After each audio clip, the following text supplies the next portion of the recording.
Hello नमस्कार, आप सभी का बहुत बहुत स्वागत है उत्कर्ष प्लेटफॉर्म पर। जैसा आप सभी को पता है, आप देख पा रहे हैं द 10 मिनट स्टडी शो में भी आपका स्वागत है। जैसा ऑलरेडी मैं आपको बता चुकी हूं कि अगर आप यहां पर कोई भी चैप्टर पढ़ते हैं तो आप क्या कर सकते हैं, आपको करना है उत्कर्ष ऐप डाउनलोड। और उत्कर्ष ऐप डाउनलोड करने के बाद आपको जाना है RS उत्कर्ष चैनल पे, RS उत्कर्ष कोर्सेज पे जाना है और वहां पर जाके आपको मिलेगा द 10 मिनट स्टडी क्विज के नाम से। आपको क्या करना है, ऐड टू माई लाइब्रेरी करना है। तो यहाँ पर हमने जितना भी टॉपिक कवर किया है उसका प्रैक्टिस करने के लिए आपको वहां पर क्विज मिल जाएगी। तो आप जो है उसको यहाँ पर जो है 100% कर लेना, आपके लिए काफी यूजफुल होने वाला है।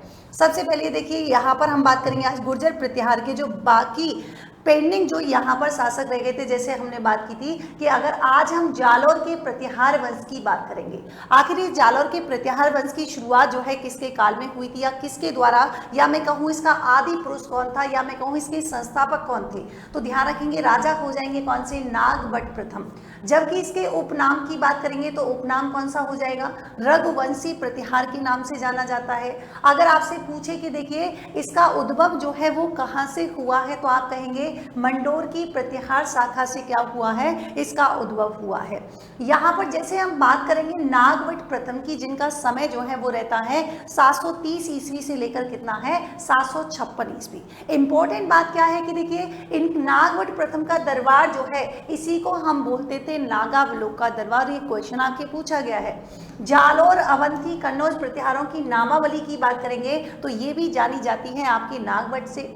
ये आपके प्रथम शक्तिशाली ऐसा राजा था जिसने क्या किया था, अरबों तथा यहाँ पर दूसरी इंपॉर्टेंट बात क्या है, बलूचों के आक्रमण से जो है इसको बचा के रखा था। ये ऑलरेडी मैं कल के सेशन में आपको बता चुकी हूँ कि इनका नाम गुर्जर प्रतिहार कैसे रखा था। प्रतिहार का मतलब होता था यहाँ पर रक्षक, या मैं कहूँ यहाँ पर जो है द्वारपाल। इसी वजह से इनको कहा जाता है क्या, प्रतिहार। और गुर्जर चूंकि जाति थी इसलिए हम इसे कहते हैं गुर्जर प्रतिहार। उपनाम क्या हो जाएगा, क्षत्रिय ब्राह्मण के नाम से जाना जाता है। इस ब्रांच को जो है शाखा को किस नाम से जानते हैं, तो ध्यान रखेंगे रघुवंशी प्रतिहार के नाम से जो है जानते हैं।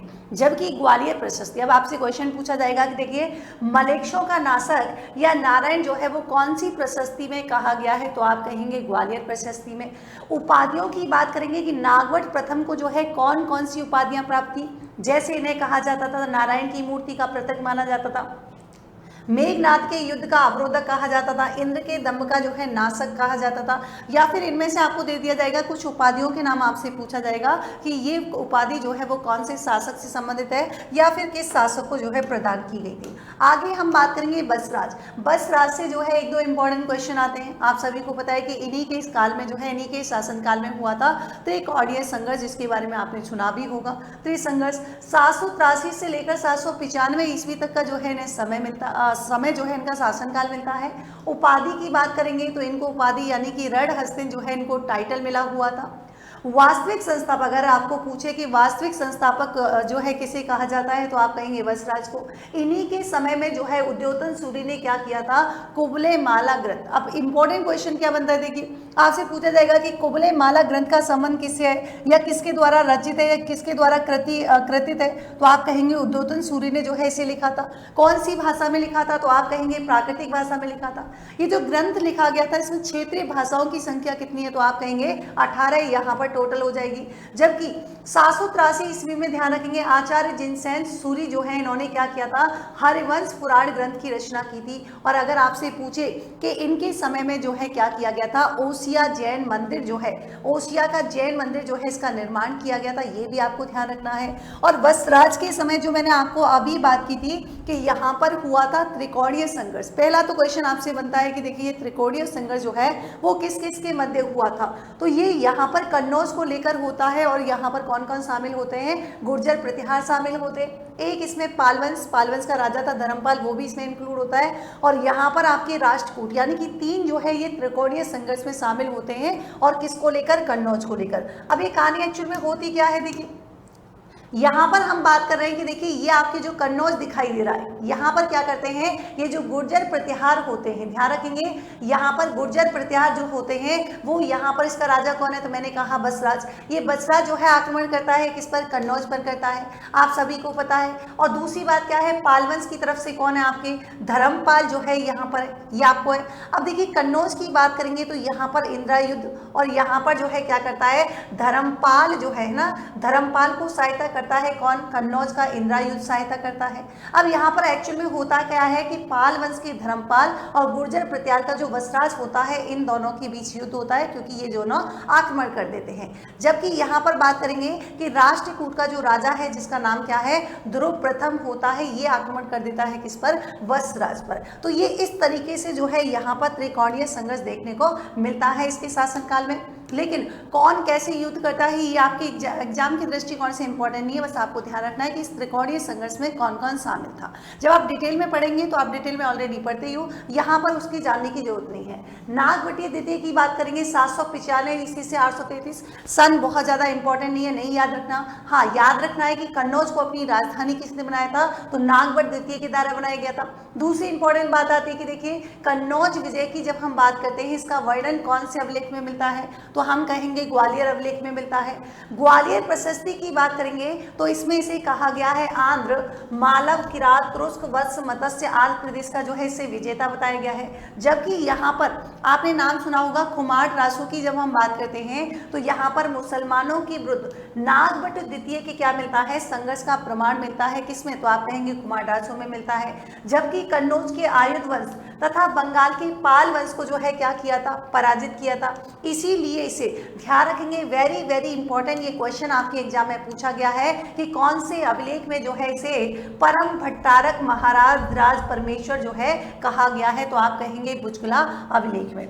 आगे यहाँ पर देखिए हम बात करते हैं मेहर भोज की। ये नागवट द्वितीय का क्या होता है, उत्तराधिकारी होता है, और इसी को जो है नागवट द्वितीय के उत्तराधिकारी जो भोज हुआ था, इसी को हम क्या बोलते हैं, मेहर भोज के नाम से जानते हैं। इनके समय भी जो कैपिटल होती है वो कहाँ होती है, कन्नौज में होती है। इनसे रिलेटेड जो प्रथम अभिलेख हमें मिलता है, प्रथम इंस्क्रिप्शन हमें देखने को मिलता है, वो मिलता है बरा अभिलेख। अब यहाँ पर अरब यात्री सुलेमान की बात करेंगे तो ये कहते हैं कि मुसलमानों का सबसे बड़ा शत्रु जो है कौन हुआ था, मेहर भोज यहाँ पर हुआ था। और यहाँ पर अगर हम बात करें साम्राज्य विस्तार की तो ये कह रहे हैं कि देखिए उत्तर में जो है कहाँ से, हिमालय। जबकि यहाँ पर दक्षिण की बात करेंगे तो दक्षिण में कहाँ की बोल रहे हैं कि देखिए हिमालय से लेकर कहाँ कर बुंदेलखंड, और यहाँ पर जो है क्या बात कर रहे हैं कि पूर्व में जो है यूपी से लेकर, जबकि पश्चिम में क्या हो जाएगा, गुजरात और काठियावाड़ तक इन्होंने क्या किया था, अपने एम्पायर का जो है एक्सपेंडेशन इन्होंने यहाँ पर किया था।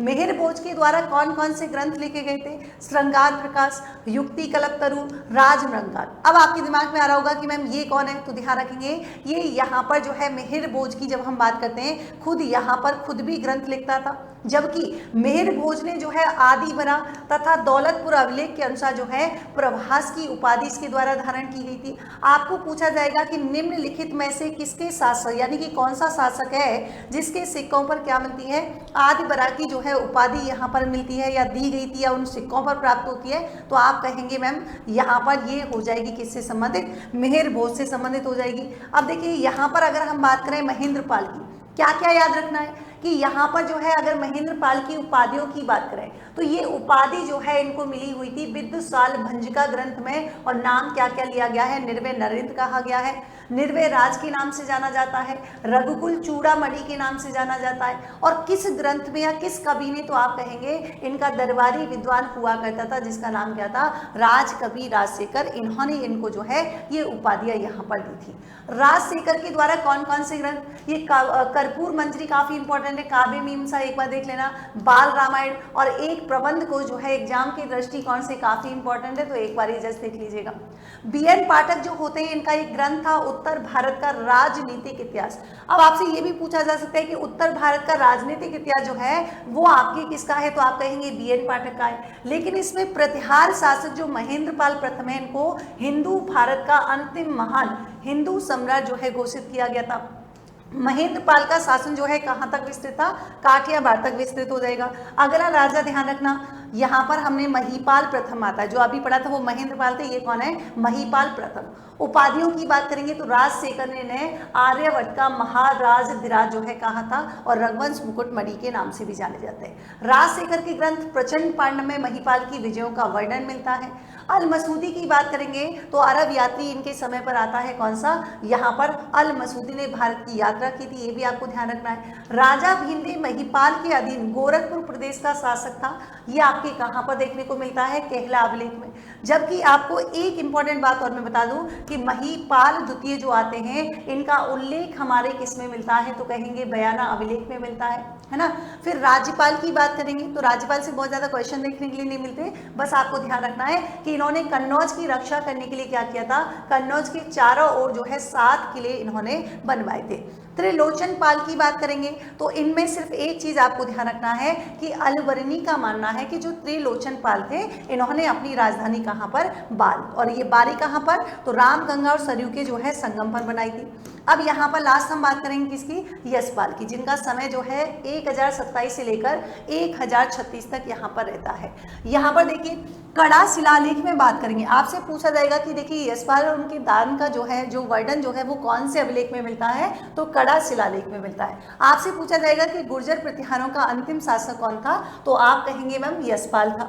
इसके बाद जो है जो गुर्जर प्रत्यार होते हैं वो क्या करते हैं, सामंत के रूप में जो है कुछ समय तक क्या कर लेते हैं, कन्नौज पर शासन करते हैं, और 1093 ईस्वी के आसपास क्या करते हैं, तो आप कहेंगे मैम देखिए यहाँ इसको सही कर लेना, आसपास जो है चंद्रदेव गहड़वाल ने क्या किया, प्रतिहारों से जो है कन्नौज छीन लिया। उसके बाद गहड़वाल वंश ने क्या किया है, कुछ समय तक कन्नौज पर शासन किया था। तो ये आपके था आज गुर्जर प्रतिहार के बारे में। अगले सेशन में हम पढ़ेंगे किसके बारे में, तो आप कहेंगे मैम चौहान वंश के बारे में हम पढ़ने वाले हैं। लेकिन उससे पहले कुछ इंपॉर्टेंट डिस्कशन मैं आपके साथ कर लूं कि आरएस फाउंडेशन लाइव फ्रॉम जो कि जोधपुर जयपुर से रहने वाला है, स्टैंडर्ड फीस 32,000 रुपये है, प्राइम फीस आपके 37,000 रुपये है। मॉक इंटरव्यू आपके फेज 6 से स्टार्ट हो चुका है, और एक इंपॉर्टेंट बात क्या है कि ये जो है डॉक्टर ललित के पवार सर के मार्गदर्शन में किया जाएगा। आपके कोई भाई बहन सगे संबंधी हो तो आप उनको सजेस्ट कर सकते हैं, और यहाँ पर वैसा ही सेम एनवायरनमेंट आपको देखने के लिए मिलेगा जैसा आपको इंटरव्यू के टाइम पर मिलता है। और चूंकि आरपीएससी के बारे में ऑलरेडी है ही, तो ये सारा कुछ आपका वैसे ही कवर हो जाता है। 4 एक्सपर्ट जी जो है हमारे साथ में रहेंगी, तो बाकी की इनकी गाइडेंस आपको मिल जाएगी। एक इंपॉर्टेंट और खास बात, यहाँ पर क्या करना है, आपको उत्कर्ष ऐप डाउनलोड करना है, और इसमें कुछ जो है आपकी कुछ जो है कोर्सेज ऐसे हैं जो फ्री में अवेलेबल हैं, जैसे RS prelims free short notes available है, RS prelims free test series available है, और यही नहीं, यहाँ पर 10 मिनट स्टडी शो जिसके बारे में मैम ने अभी कहा कि डेली क्विज में जाकर इसे क्या कर सकते हैं, ऐड टू माई लाइब्रेरी कर सकते हैं, और जहाँ से आप डेली प्रैक्टिस कर सकते हैं। साथ ही भूपेंद्र सर के द्वारा यहाँ पर राजस्थान इकोनॉमिक सर्वे आपको फ्री में कराया जा रहा है, साथ ही आपको जो है काफ़ी डिटेल एक्सप्लेनेशन देने वाले हैं। चलिए, तो ऐसे यूजफुल वीडियो के साथ मैं फिर मिलती हूँ, तब तक के लिए thank you so much, take care, good night.